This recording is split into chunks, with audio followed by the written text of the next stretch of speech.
Ziobron. Good morning, Madam Speaker. Good morning. Good morning. You know, I stand here thinking about how the process started, and it's hard to believe it started in record degree cold in February with lots of snow, and how far we've come since then. Before I begin on my questioning of the budget, I first want to take an opportunity to thank very much for the friendship and the working relationship that I've had and I've enjoyed with Representative Walker, as well as Senator Bai and also Representative Porter and their staff, because I think when we're all in that area, we are a little bit of a family, although you're going to see we have a lot of squabbles and we disagree on a lot of things when I talk about the budget later on, and we certainly do, but it's always with respect and appreciation. I also want to take this moment to thank OFA, specifically Alan Calandro. I, as a new ranking member of APROPS, really took advantage of Alan's time and expertise and his staff, and I'm very appreciative of that.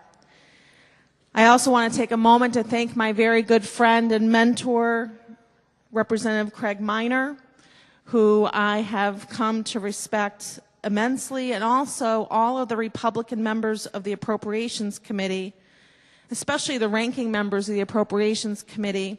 For the first time, I think, ever, we did something different on the Appropriations Committee as Republicans.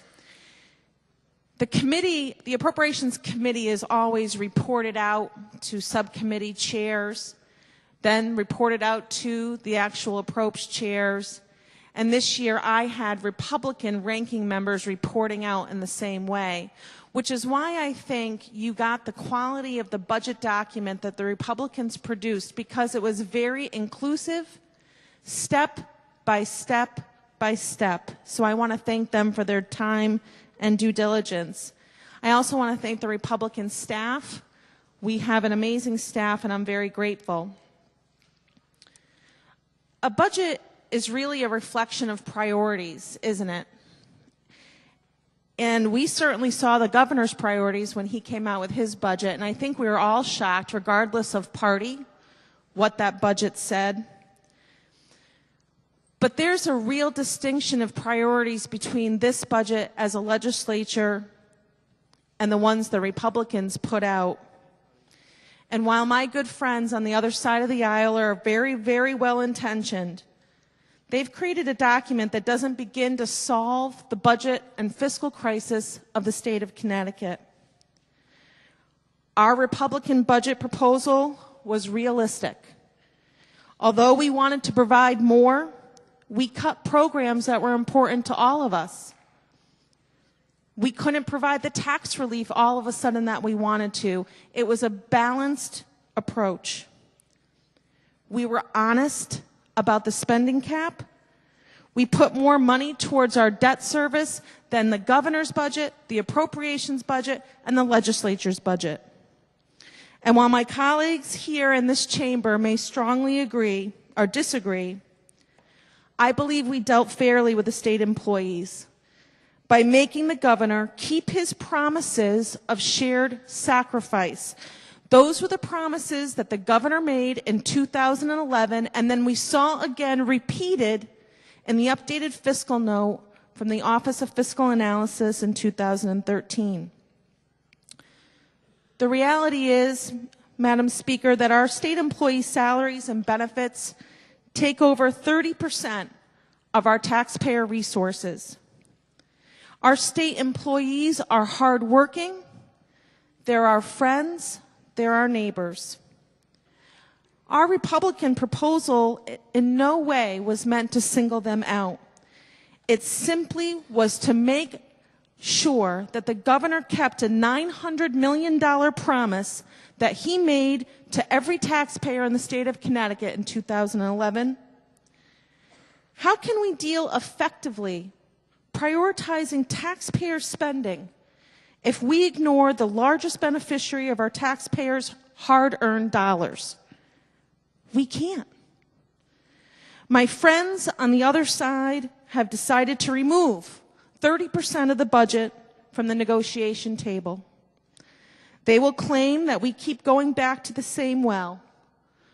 But the truth is that this well is the largest portion of our state budget. We simply cannot continue to do the same things while expecting a different result in the state of Connecticut. It's not in the best interest of our citizens, whether they're state employees, private employees, or not employed at all. Madam Speaker, the largest problem we have in this building is the notion that there is such thing as state money. That's our problem. It's not true, and it's never been true. There is no such thing as state money. Our constituents and the residents of this state are paying that tab, and this budget document promotes the misperception that they will stay here and keep paying, because they're not going to do that. I submit to you that that is ultimately false. They don't have to stay here. And I hear from many of my constituents that they are counting the days to leave.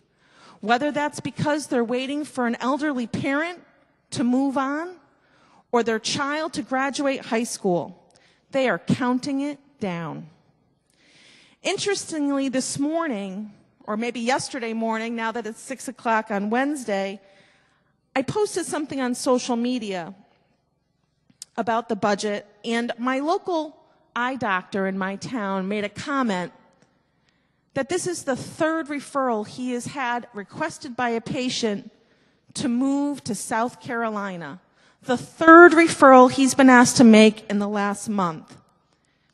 And those are the kinds of people that sit quietly by and watch what's going on. But he took the time to say, hey, listen, you're right.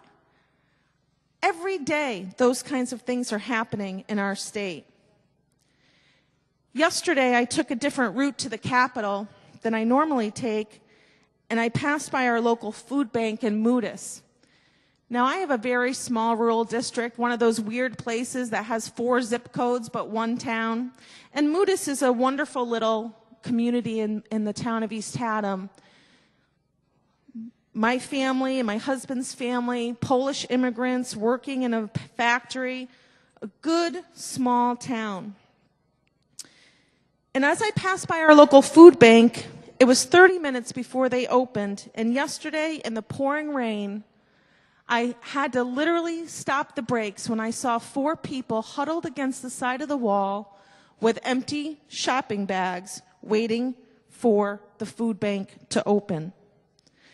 This has been a growing issue in many of our communities, big and small. And my fear is that this example is only going to be replayed in communities across the state, but worse, because those lines are going to continue to grow. And our latest data shows that, Madam Speaker, because our Medicaid rates are climbing. Almost 800,000 residents in the state of Connecticut are now served by that taxpayer program. Think about that. 800,000 residents in the state of Connecticut are served by Medicaid. And at the very same time, this budget appears to me to cut the Medicaid reimbursement rates. It can't be sustainable. It's not sustainable. Instead of creating opportunities for new jobs so businesses can grow roots here, we starve their potential growth and change the rules. Change the rules so businesses would rather pull up their stakes and leave. In this legislative budget, we have added new state jobs. We've given raises to judges. We've given raises to managers. And we continue to approve union packages with almost 5% in raises and benefits. I submit to you, Madam Speaker, that these are not the kind of policies that help grow Connecticut. Obviously, we've been all waiting around a long time to review to vote on this budget, so I've had plenty of time to review it. And Madam Speaker, I have several questions for the proponent of the Appropriations Committee budget through you. Say good morning to my dear friend, the chairman of the Appropriations Committee. You know, I really have enjoyed our working relationship, but I've got some tough questions for you. I'm sure you're going to be able to answer them.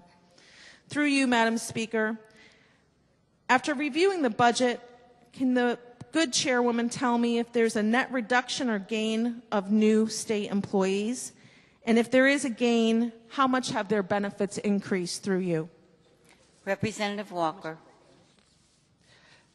Through you, Madam Speaker, first of all, I also would like to say good morning. As I was walking in